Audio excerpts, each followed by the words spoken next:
வணக்கம் மக்களே, welcome back to வேதேஸ் XP. ரஷ்யாவோட உறைபனி காடு -30 டிகிரி குளிர். ஒரு ஸ்பெஷல் போலீஸ் படை துப்பாக்கிகளோட அந்த காட்டுக்குள்ள ஒரு கொடூரமான கொலையை விசாரிக்க போறாங்க. அங்க போய் பார்த்தா போலீஸ் அதிகாரி யூரி ட்ரூஸ் அதிர்ந்து போறாரு. அங்க சிதறி கிடந்த தடயங்கள் ஒரு மனிதன் பிளான் பண்ணி ஸ்கெட்ச் போட்டு கொலை செஞ்ச மாதிரி பக்காவா இருந்துச்சு. ஆனா அங்கிருந்த கால் தடம் கொலையாளி ஒரு மிருகம்னு சொல்லிச்சு. அந்த கால் தடம் ஒரு பிரம்மாண்டமான சைபீரியன் புலியோடது. விலங்குகள் பசிக்காக கொல்லும், ஆனா முதல் முறையா பழிவாங்கிறதுக்காக கொன்ன ஒரு சம்பவம் இங்கதான் நடந்துச்சு.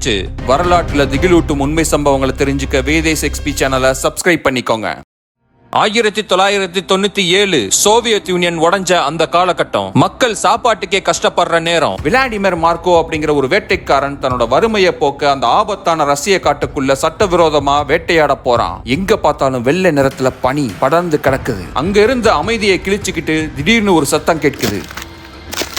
யாரோ எலும்புகளை கடிச்சு உடைக்கிற சத்தம் வர்ற திசையை நோக்கி மார்க்கோ தன்னோட துப்பாக்கியை பிடிச்சுக்கிட்டு மெதுவா நகர்ந்து போறான். ஒரு பனி புதருக்கு பின்னாடி ஒளிஞ்சு நின்னு பார்த்து அவனுக்கு ஒரு நிமிஷம் மூச்சே நின்னுடுச்சு. அவனுக்கு முன்னாடி ஒரு பெரிய காட்டுப்பன்றியை அடிச்சு அதை ருசிச்சு சாப்பிட்டுக்கிட்டு இருந்துச்சு ஒரு பிரம்மாண்டமான சைபீரியன் புலி. காட்டுல எழுதப்படாத விதி ஒண்ணு இருக்கு, புலியோட உணவை தொட்டா மரண உறுதி. ஆனா மார்க்கோவோட கண்ணுக்கு முன்னாடி அவனோட வறுமை தெரிஞ்சது. அந்த பன்றிக்கறி இருந்தா பல நாளைக்கு பசிய போக்கலாம் அப்படின்னு அவன் மூளை தப்பா கணக்கு போட்டுச்சு. -டிகிரி குளிர்ல நடுங்கும் கைகளோட தன்னோட பழைய துப்பாக்கியை மெதுவா தூக்குறான். மூச்சை அடக்கிக்கிட்டு புலியோட தலைய குறி வைக்கிறான். ட்ரிகரை அழுத்துறான்.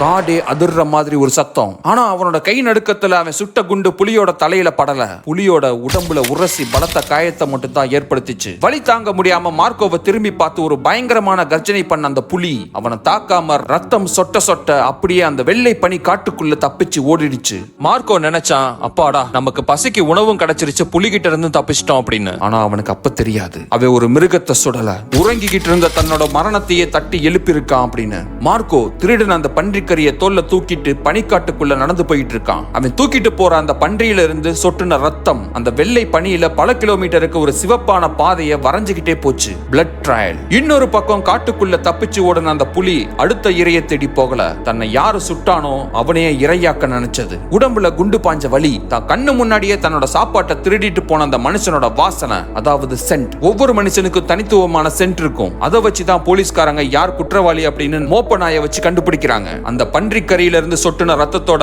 சிவப்பான பாதையையும் அந்த சைபீரியன் புலி தன்னோட மூளையில அப்படியே ரெக்கார்ட் பண்ணிடுச்சு. பொதுவா மிருகங்களுக்கு பழிவாங்க தெரியாது அப்படின்னு நம்ம நினைப்போம். ஆனா அன்னைக்கு அந்த புலிக்குள்ள ஒரு கொடூரமான பழிவாங்கும் வெறி உருவாயிடுச்சு. காத்துல கலந்திருந்த மார்க்கோவோட வாசனையும் பனியில சொட்டி இருந்த அந்த பன்றியோட ரத்த வாடையையும் மோப்பம் பிடிச்ச அந்த புலி அவனை தேடி நகர ஆரம்பிச்சது. பசியோடையும் உடம்புல இருந்து வடிகிற ரத்தத்தோடையும் அந்த புலி பனியில மார்க்கோ வச்ச ஒவ்வொரு அடியையும் இன்ச்சா 50 கிலோமீட்டர் தூரம் சத்தமே இல்லாம ஒரு சைலண்ட் கில்லர் மாதிரி அவனை ஃபாலோ பண்ணிக்கிட்டே வந்துச்சு அந்த புலி. ஒரு கட்டத்துல மார்க்கோ தங்கியிருந்த அந்த மர வீட்டை புலி கண்டுபிடிச்சது. ஆனா மார்க்கோ வீட்டுல இல்ல. பொதுவா ஒரு மிருகம் என்ன பண்ணும், வீட்டுக்குள்ள இருக்கிற கறியை சாப்பிட்டுட்டு போயிடும். ஆனா இங்கதான் அந்த புலி ஒரு சைக்கோ கில்லரா மாறிச்சு. அந்த வீட்டுக்குள்ள நுழைஞ்ச அந்த புலி மார்க்கோவோட வாசனை எந்தெந்த பொருட்கள்ல இருந்துச்சோ அதை மட்டும் குறி வச்சு அழிச்சது. அவனோட மெத்த உடைகள் பாத்திரங்கள் அப்படின்னு எல்லாத்தையுமே சுக்கு நூறா கிழிச்சு போட்டுடுச்சு. நான் வந்துட்டேன்னு அவனுக்கு சொல்ற ஒரு மரண மெசேஜ் அது. அதுக்கப்புறம் வீட்டுக்கு வெளியில இருட்டுல மார்க்கோ வர்றதுக்காக பல மணி நேரம் அசைவில்லாம வெயிட் பண்ண ஆரம்பிச்சது. வெளியில போன மார்க்கோ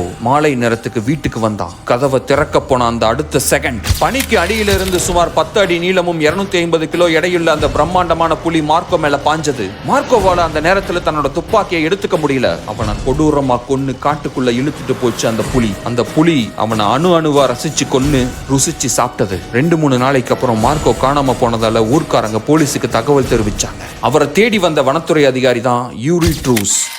அவர் ஒரு சாதாரண அதிகாரி இல்ல, உறைபனியில இருக்கிற தடயங்களை ஒரு புத்தகம் மாதிரி படிக்கிற திறமைசாலி. மார்க்கோவோட மர வீட்டை சுத்தி அவர் பார்த்த தடயங்கள் அவரை மிரள வச்சது. அந்த புலி வந்துட்டு உடனே போகல. அந்த மர வீட்டுக்கு வெளியே மணிக்கணக்கா படுத்து கதவை பார்த்தபடியே காத்துக்கிட்டு இருந்திருக்கு. அது படுத்திருந்த தடம் அந்த பனியில அப்படியே ஆழமா பதிஞ்சிருந்துச்சு. மார்க்கோவோட பொருட்களை துணிகளை மட்டும் குறி வச்சு தாக்கி இருக்கு. புலி மார்க்கோவை கொன்னுட்டு அடர்ந்த காட்டை நோக்கி உடம்பை இழுத்துட்டு போன தடயத்தை யூரி ஃபாலோ பண்ணி போனாரு. கொஞ்ச தூரத்துல மார்க்கோவோட எலும்புகள் மட்டும் தான் மிச்சம் மிச்சம் இருந்துச்சு. மார்க்கோ பன்றிக்கறியை தூக்கிட்டு வரும்போது பனியில சொட்டுன ரத்த தடயங்களை வச்சு சுமார் 50 கிலோமீட்டர் தூரம் அந்த புலி மார்க்கோவை மோப்பம் பிடிச்சு ஃபாலோ பண்ணிட்டு வந்திருக்கு. இதையெல்லாம் வச்சு இது ஒரு சாதாரண தாக்குதல் இல்ல, இது ஒரு அசாசினேஷன் அப்படின்னு முடிவுக்கு வந்தாரு. அதாவது அந்த புலியோட பழிவாங்கல். சில நாட்களுக்கு பிறகு யூரி ட்ரூஸ் ஒரு பக்கம் அந்த புலியை தேடி வலை வீசிக்கிட்டு இருக்க, இன்னொரு பக்கம் மார்க்கோவுக்கு என்ன நடந்துச்சுன்னே தெரியாம ஆண்ட்ரே அப்படிங்கிற ஒரு இளம் வேட்டைக்காரன் தன்னோட துப்பாக்கியை தூக்கிட்டு அதே பனிக்காட்டுக்குள்ள வேட்டைக்கு வர்றான். மார்க்கோவை கொன்ன அதே புலி ஆண்ட்ரோவை பின்தொடர்ந்துச்சு. பனியில சத்தமே இல்லாம ஆண்ட்ரோவுக்கு பின்னாடி வந்துச்சு. ஆண்ட்ரோ பின்னாடி புலி இருக்கிறத கவனிச்சு துப்பாக்கி எடுக்கிறதுக்கு முன்னாடியே அவனை கொடூரமா வேட்டையாடி இரையாக்கிருச்சு அந்த புலி. பொதுவா சைபீரியன் புலிகள் மனுஷனை பார்த்தா விலகி போயிடும். ஆனா மார்க்கோவோட ரத்தத்தை ருசிச்ச அந்த புலிக்கு மனுஷனும் சுலபமான இறைத்தான் அப்படின்னு அதோட மூளைக்குள்ள பதிவாகிடுச்சு.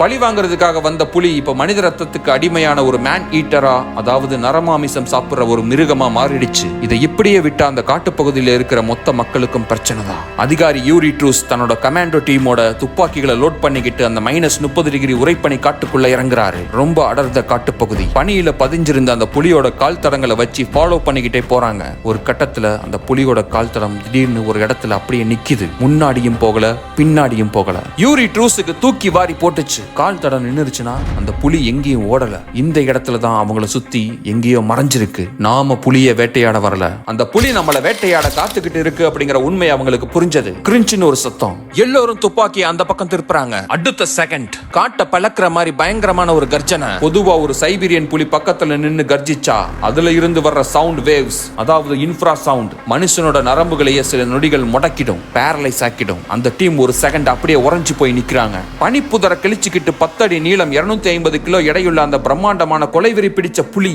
யூரி ட்ரூஸ குறி வச்சு காத்துல பாஞ்சி வருது. யூரி ட்ரூஸுக்கு யோசிக்க கூட நேரம் இல்ல. ஒரு செகண்ட் தாமதமானா கூட அந்த புலி அவரோட தலையை துண்டாக்கி இருக்கும். புலி தான் மேல விழுகிறதுக்கு சில மில்லி வினாடிகளுக்கு முன்னாடி யூரி ட்ரூஸ் தன்னோட ரைஃபிளை தூக்கி தொடர்ந்து குண்டுகளை இறக்குறாரு. டமார் டமார் டமார். காத்துலயே புலியோட உடம்புல அந்த குண்டுகள் தொலைக்குது. துப்பாக்கியில இருந்த அத்தனை தோட்டாக்களையும் இறக்குறாரு யூரி ட்ரூஸ். பாஞ்சி வந்த அந்த புலி சரியா யூரி ட்ரூஸோட காலுக்கு கீழே வெறும் 2 அடி தூரத்துல வந்து செத்து விழுது. ரத்த வெள்ளத்துல செத்து கிடக்கிற அந்த புலியோட உடம்ப யூரி ட்ரூஸ் பாக்குறாரு. அந்த புலியோட உடம்ப செக் பண்ணி பார்த்தப்பதான் ஒரு அதிர வைக்கும் உண்மை அவங்களுக்கு தெரிய வந்துச்சு. மார்க்கோ முதல் முறையா சுட்ட குண்டு அந்த புலியோட உடம்புக்குள்ளே இருந்திருக்கு. அந்த புலியோட கண்ணுல கடைசியாக இருந்தது பயம் இல்ல, மனிதர்கள் மேல இருந்த கடும் கோபம். விலங்குகள் உலகத்துல பழிவாங்குதல் அப்படிங்கிற ஒண்ணு கிடையாது அப்படின்னு நம்பிக்கிட்டு இருந்த சயின்டிஸ்டுகளுக்கு இந்த சம்பவம் அவங்களை யோசிக்க வச்சது. அதே சயின்டிஸ்ட யோசிக்க வச்ச இன்னொரு விஷயம் தான் சிம்பன்சி குரங்குகளுக்குள்ள நடந்த மாபெரும் போர். அதோட வீடியோ லிங்க் டிஸ்கிரிப்ஷன்ல இருக்கு, கண்டிப்பா போய் பாருங்க. இந்த வீடியோ உங்களுக்கு பிடிச்சிருந்துச்சு அப்படின்னா உங்களோட ஃப்ரெண்ட்ஸ் அண்ட் ஃபேமிலி சர்க்கிள்ல ஷேர் பண்ணுங்க. நீங்க யூடியூப்ல இருந்தா சப்ஸ்கிரைப் தட்டுங்க, இன்ஸ்டால இருந்தா ஃபாலோ தட்டுங்க.